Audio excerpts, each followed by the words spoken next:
ఈరోజు ప్రభుత్వం ఆధ్వర్యంలో బంద్ జరగటం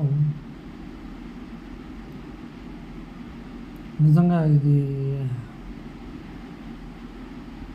ఓ రకంగా మీకు బంధు బంధుల విషయం అనేది సంస్కృతి మర్చిపోండి. కేంద్రం అది ఇవ్వకపోతే నా ముడ్డి మార్చుకుంటా, కేంద్రం అది ఇవ్వకపోతే నాకు అవి చేసుకుంటా అనే పద్ధతులు కాకుండా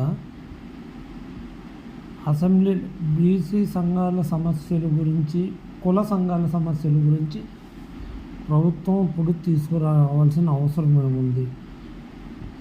అన్ని కులాల వారిని సమంగా చూడాల్సింది పెద్దన్న చిన్నన్న మీ ఇద్దరే. ఒక రాష్ట్రానికి ముఖ్యమంత్రిగా ఉన్నవాళ్ళు హుందాగా ఉండాలి. ఒక దేశానికి ప్రధానమంత్రిగా ఉన్నవాళ్ళు హుందాగా ఉండాలి. ఇప్పుడు దేశానికి ప్రధానమంత్రి ఉన్నాళ్ళే మేము బంద్ అని అంటే ఇక ప్రజలు ఏం చెప్పుకుంటారు? ఇప్పుడు మీరే బంధువులు పెడతా ఉంటే అది కరెక్ట్ కాదు కదా. బీసీ సంఘాల సమస్య ఒకే, వాళ్ళకి న్యాయం జరగాలన్నది విషయం ఒకటే. మీరు ఎన్ని రోజులు కులాల పేరు చెప్పుకుని దేశాన్ని ముందుకు తీసుకెళ్తారు? అంటే లీడర్ని డెవలప్మెంట్ చేయడానికి ఈ సంఘాలని అడ్డం పెడతారు. నాయకులు అవుతారు, వాళ్ళ కార్లు కొంటారు, ఇంకొక 4 కార్లు కొంటారు, ఇంకో 10 కార్లు కొంటారు, వాళ్ళు అధ్యక్షులు అవుతారు. వాళ్ళు తర్వాత వాళ్ళ గుర్తు వచ్చినప్పుడల్లా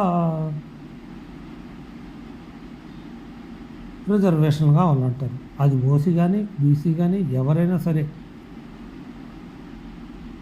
అసలు కులాల గురించి ఎందుకు? దేశానికి గనక మళ్ళీ కాంగ్రెస్ కనుక అధికారం ఇస్తే మళ్ళీ 100 ఏళ్ళ వెనక్కి తీసుకెళ్ళిపోతుంది.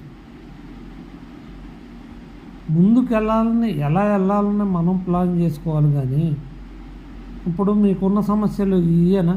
ప్రధానంగా మీరు తెలంగాణలో ఇంకా ఏమి లేవా సమస్యలు? లేవా? ఉద్యోగాల అవకాశాలు ఇవ్వాలి, ఇండస్ట్రీలు పెరగాలి, ఇంకో రకంగా దారి చూపించండి. అన్ని కులాల వారికి చూపించండి. ఎందుకు ఒక కులాన్ని, ఈ కులాల పేరున ఎందుకు ఈ బంధులు?